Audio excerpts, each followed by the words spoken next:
Capítulo 6 Ritmo hipnótico P. Que lei misteriosa é essa pela qual você toma controle permanente dos corpos das pessoas mesmo antes de possuir as suas almas? O mundo inteiro vai querer saber mais sobre essa lei e como ela funciona. Não será fácil descrever essa lei para você de tal forma que você possa entendê-la facilmente, mas você pode chamá-la ritmo hipnótico.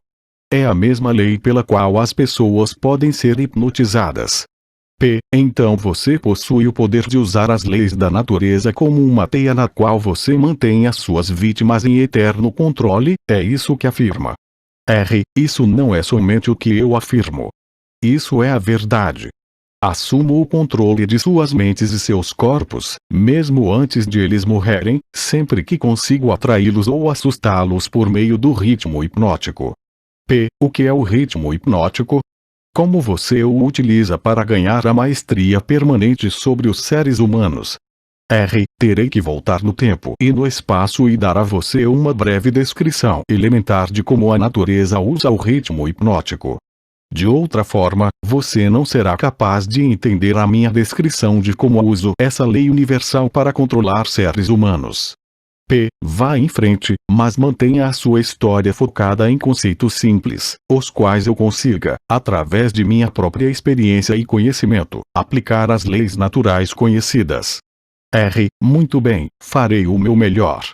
Você, é claro, sabe que a natureza mantém um balanço perfeito entre todos os elementos e toda a energia no universo.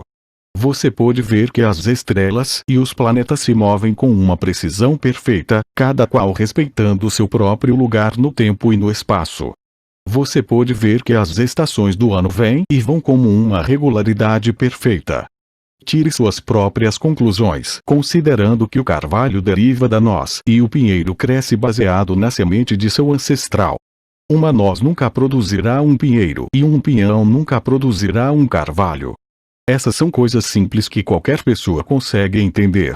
O que é difícil realmente de se ver é a lei universal através da qual a natureza mantém um balanço perfeito por toda a miríade de universos.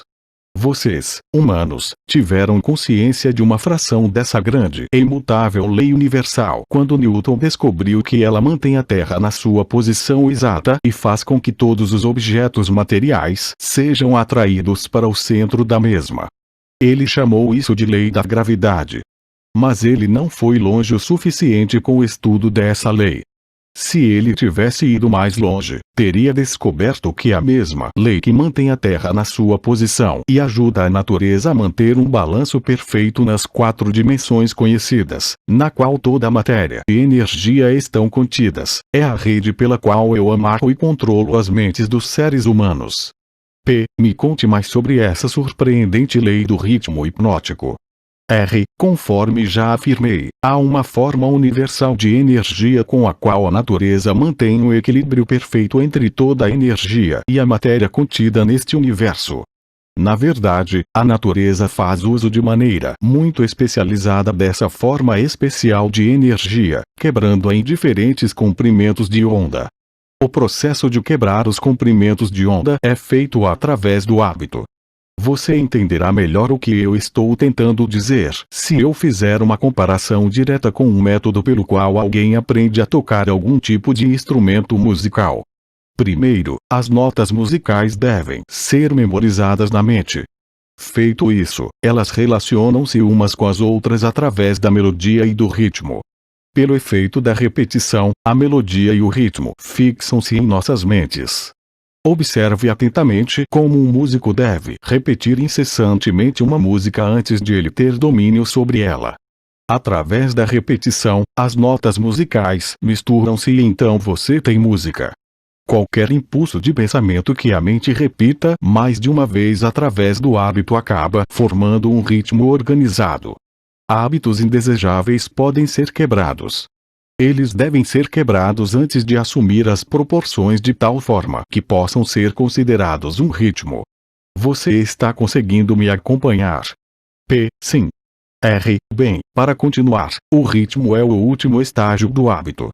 Qualquer pensamento ou movimento físico que seja repetido uma, duas ou mais vezes, através do princípio do hábito, finalmente alcança a proporção do ritmo. Então o hábito, a partir desse momento, não pode ser quebrado porque a natureza o assume e o transforma em algo permanente. É algo tipo um redemoinho na água. Um objeto pode manter-se flutuando indefinidamente até que ele seja pego por um redemoinho. Nesse caso, ele não tem como escapar, pois a força da água o fará submergir. Dessa forma, pode-se comparar a energia do pensamento das pessoas com a energia da correnteza do redemoinho na água. Então essa é a forma com que você controla as mentes das pessoas, é isso? Sim. Como eu já disse algumas vezes, tudo que tenho que fazer para ganhar o controle de qualquer mente humana é induzir a alienação. Pelo que estou entendendo, então o hábito de alienar-se é o maior risco que as pessoas correm de perder as suas prerrogativas ou os seus privilégios de pensar em seus próprios pensamentos e moldarem os seus próprios destinos. Isso e muito mais. Alienar-se é também o hábito pelo qual possuem as suas almas após os seres humanos desistirem de seus corpos físicos. Então o único meio de um ser humano ser salvo da aniquilação eterna é mantendo o controle sobre a sua própria mente enquanto ele está no planeta Terra. Isso é verdadeiro. O que você afirmou está perfeitamente correto e é a mais absoluta verdade. Aqueles que controlam e usam as suas mentes escapam da minha rede. Todos os outros acabam em minhas mãos, e isso ocorre tão naturalmente quanto o sol se põe no ocidente. Isso é tudo o que há para saber sobre ser salvo da aniquilação eterna. Por acaso aquilo que você chama de oposição não tem nada a ver com a salvação das pessoas? Eu posso ver que você realmente pensa de forma profunda.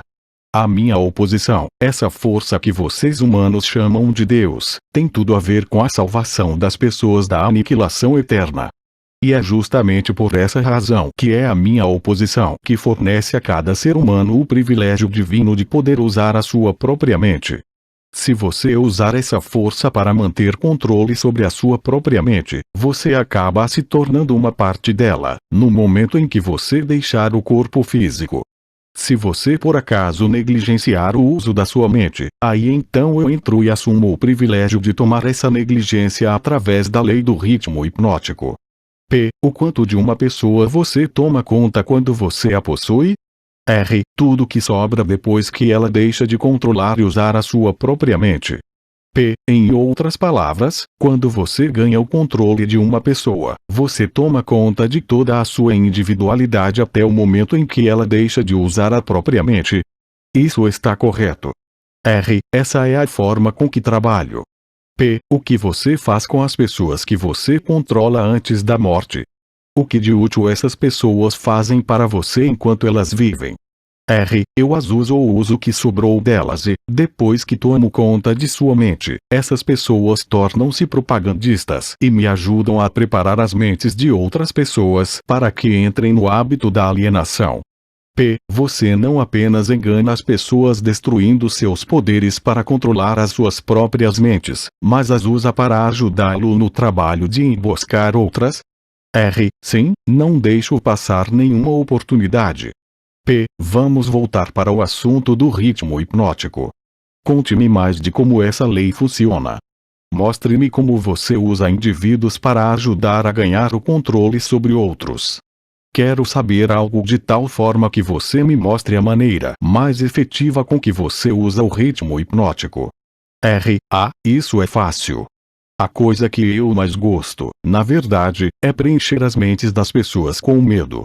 Uma vez feito isso, não encontro nenhuma dificuldade em fazê-la alienar-se. Após, ela fica presa na minha rede através do ritmo hipnótico. Que tipo de medo humano melhor serve ao seu objetivo? O medo da morte. Porque o medo da morte é sua arma favorita? Porque na verdade ninguém sabe, de acordo com as leis naturais do universo, ninguém consegue provar definitivamente o que acontece após a morte. Essa incerteza causa arrepios em todas as pessoas.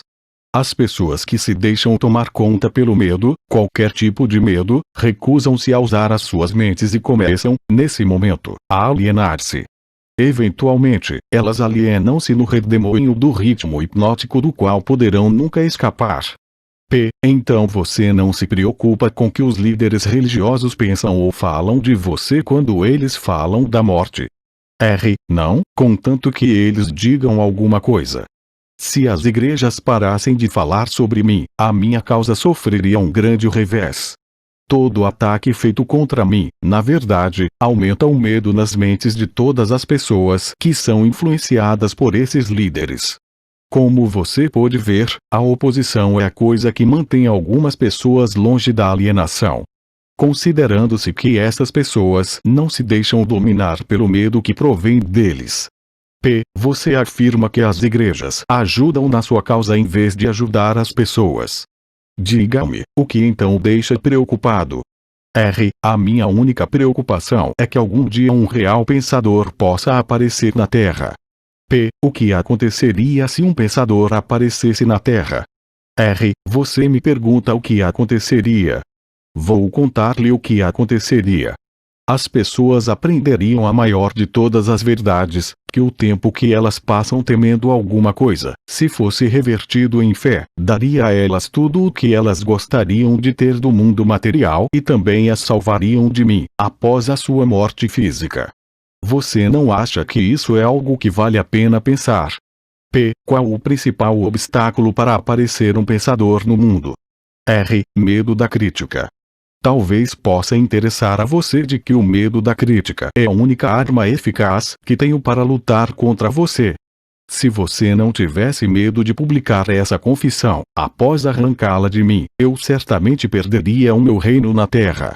E se eu o surpreendesse e a publicasse, quanto tempo levaria para você perder o seu reinado? Apenas tempo o suficiente para que uma geração de crianças crescesse em entendimento. Você não consegue tirar os adultos de mim. Eles estão muito presos na minha rede.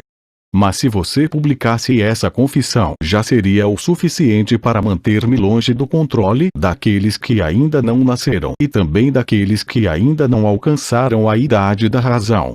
Você não ousaria publicar o que eu lhe falei sobre os líderes religiosos. Eles crucificariam você. Pensei que a prática selvagem de crucificação já estivesse fora de moda há mais de 2000 anos. Não quero dizer crucificação literalmente numa cruz. O que quero dizer é que você sofreria uma crucificação social e financeira. A sua renda seria cortada. Você se tornaria uma persona não grata nos círculos sociais. Líderes religiosos e seus seguidores tratariam você com desprezo. Suponho que eu deveria escolher apostar as minhas fichas com os poucos selecionados que fazem uso de suas próprias mentes, em vez de me preocupar com o medo das massas de pessoas que não usam as suas mentes, as massas de pessoas que você clama ter 98%. Se você tiver coragem suficiente para fazer isso, prejudicará o meu estilo. Porque você não fala de nenhum cientista? Não gosta de cientistas?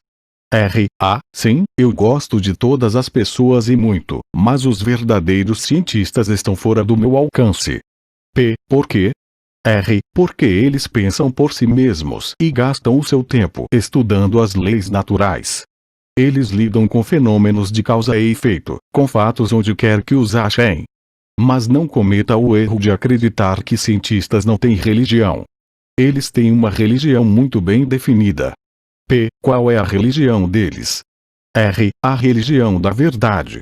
A religião das leis naturais. Se o mundo algum dia produzir um pensador de muita capacidade com habilidades para desvendar os mais profundos segredos da vida e da morte, você pode ter certeza de que a ciência será responsável por essa catástrofe. Catástrofe para quem?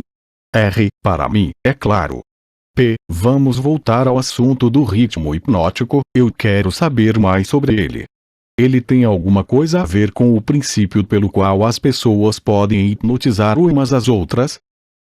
É precisamente a mesma coisa, e eu já lhe disse isso. Por que você repete tanto as suas questões? Isso é um velho costume meu, Sua Majestade. Para seu esclarecimento, eu lhe direi que na verdade estou forçando você a repetir muitas de suas afirmações pelo simples fato de dar ênfase. Também estou tentando ver se consigo pegar você em alguma mentira. Não mude o assunto, volte para o ritmo hipnótico e me conte tudo o que você sabe sobre ele. Eu, por acaso, sou uma vítima. Neste momento não, mas muito pouco faltou para você cair na minha rede.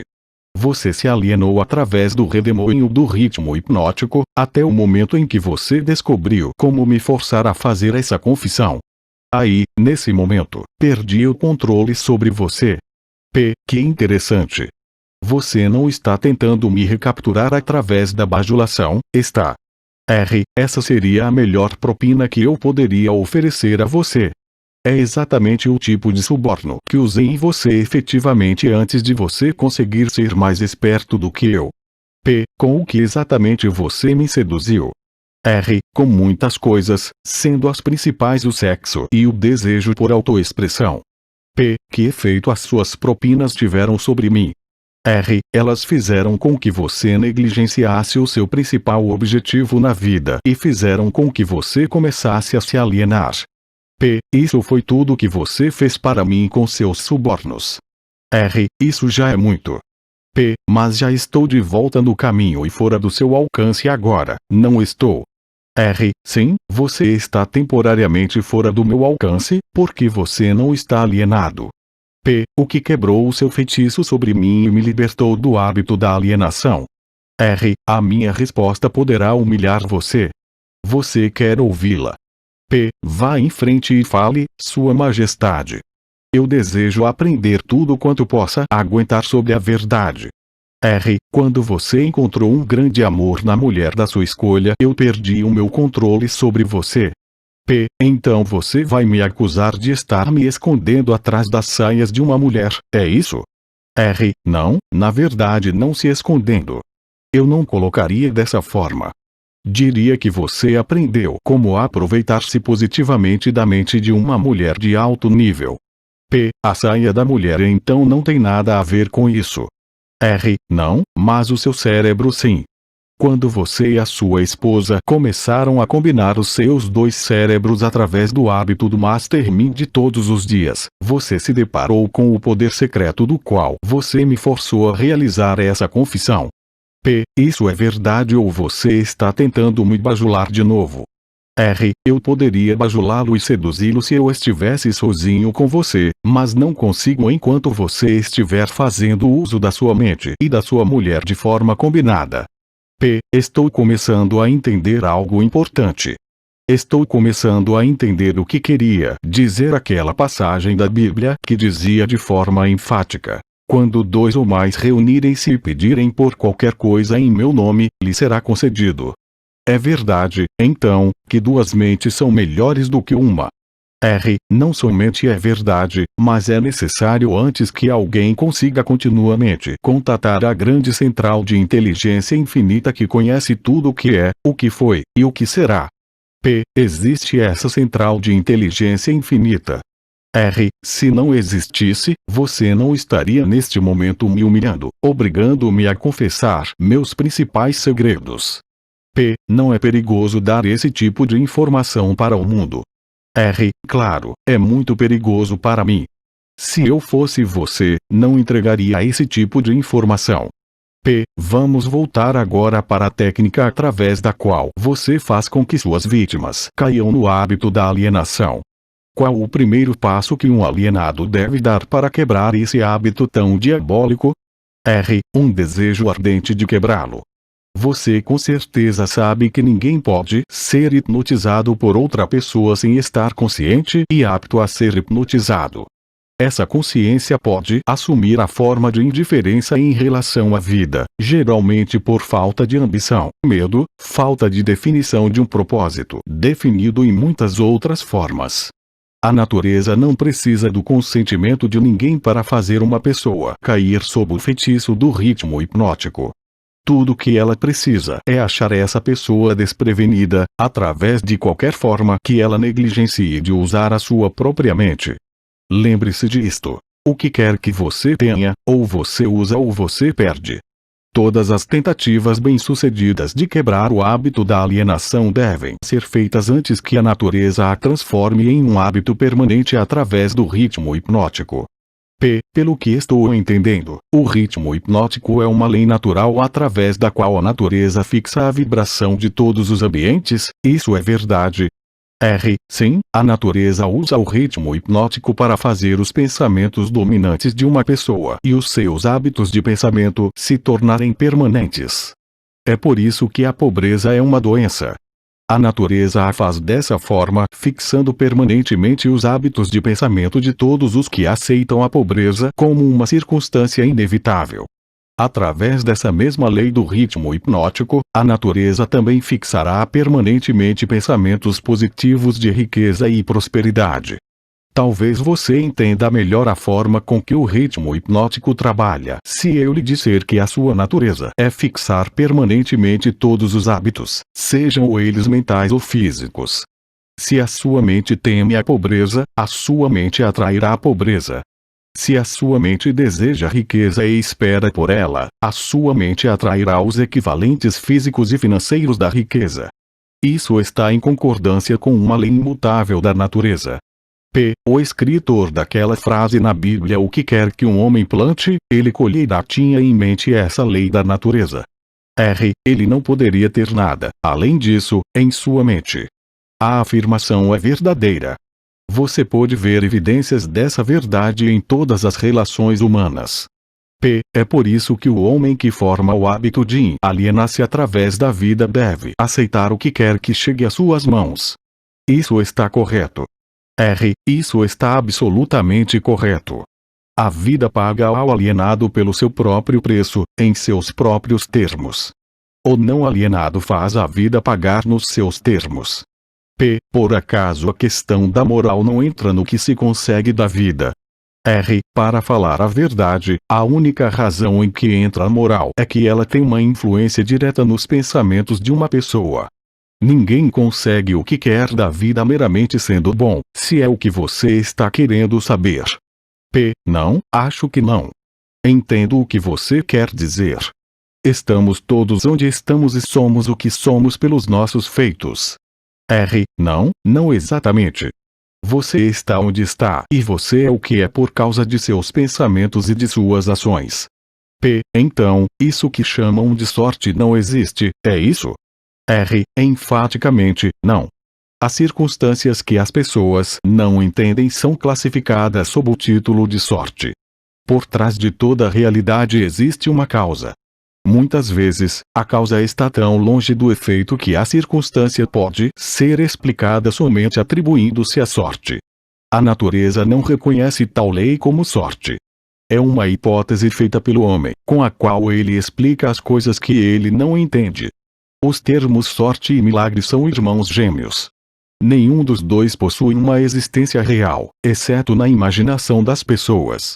Ambos são usados para explicar aquilo que as pessoas não entendem. Lembre-se disso, tudo que possui uma existência real pode ser provado como tal. Mantenha essa verdade na sua mente e você se tornará um pensador mais profundo. O que é mais importante? Pensamentos ou atos? Todos os atos seguem pensamentos. Não existem feitos sem antes ter havido um padrão de pensamento que o antecedesse. Além disso, todos os pensamentos têm uma tendência de se tornarem a sua contraparte física. Os pensamentos dominantes, que são aqueles que uma pessoa mistura com as emoções, desejos, esperança, fé, medo, ódio, ganância, entusiasmo, eles não apenas têm a tendência de se tornarem o seu equivalente físico, como estão fadados a se tornarem o equivalente físico. Isso me leva a lhe pedir que me conte mais sobre a sua pessoa. Onde, além das mentes das pessoas, você se fixa e realiza seus planos? Onde quer que haja algo que eu possa controlar e me apropriar. Já lhe disse que eu sou a porção negativa do elétron da matéria. Sou a explosão do raio. Sou a dor na doença e o sofrimento físico. Sou o general que não é visto na guerra. Sou o agente desconhecido da pobreza e da fome. Sou o executor na pena de morte. Sou um inspirador do desejo na carne. Sou o criador da inveja, da ganância e do ciúme. Sou o instigador do medo. Sou o gênio que converte as realizações de homens da ciência em instrumentos de morte. Sou o destruidor da harmonia em todas as formas de relações humanas. Sou a antítese da justiça. Sou a força propulsora de toda a imoralidade. Sou o obstáculo para tudo o que é bom. Sou a ansiedade, o suspense, a superstição e a insanidade. Sou o destruidor da esperança e da fé. Sou o inspirador da fofoca destrutiva e do escândalo. Sou o desencorajador do pensamento livre e independente. Em resumo, sou o criador de todas as formas de miséria humana, o instigador do desencorajamento e do desapontamento. P. E você não chama isso de frio e cruel? R. Eu chamo isso de certo e confiável. A crise econômica mundial quebrou os hábitos dos homens em todas as partes e redistribuiu as fontes de oportunidades em todos os setores da vida, em uma escala sem precedentes. O álibi do alienado, com o qual ele tenta explicar a sua posição indesejável, é o seu grito de que não existem novas oportunidades no mundo. Não alienados não esperam pela oportunidade para trilhar o seu caminho. Eles criam oportunidades que estejam em acordo com os seus desejos e necessidades. P. Os não alienados são espertos o suficiente para evitar a influência do ritmo hipnótico. R. Ninguém é esperto o suficiente para fugir da influência do ritmo hipnótico. Poderia uma pessoa facilmente evitar a influência da lei da gravidade? A lei do ritmo hipnótico fixa permanentemente os pensamentos dominantes dos homens, sejam eles positivos ou negativos, ou não alienados ou alienados, respectivamente. Não há razão para que o não alienado queira evitar a influência do ritmo hipnótico, porque essa lei é favorável a ele. Ela o ajuda a converter seus objetivos, planos e metas em réplicas físicas. Ela fixa os seus hábitos de pensamento e os faz permanentes. Somente um alienado desejaria escapar da influência do ritmo hipnótico. P. Boa parte da minha vida adulta fui um alienado. Como foi que consegui escapar do redemoinho do ritmo hipnótico? R. Você não escapou. A maior porção dos seus pensamentos e desejos dominantes, desde o momento em que você alcançou a vida adulta, tem sido um desejo definido de entender todas as potencialidades da mente. Você pode ter se alienado em pensamentos de menor importância, mas não se alienou com esse desejo.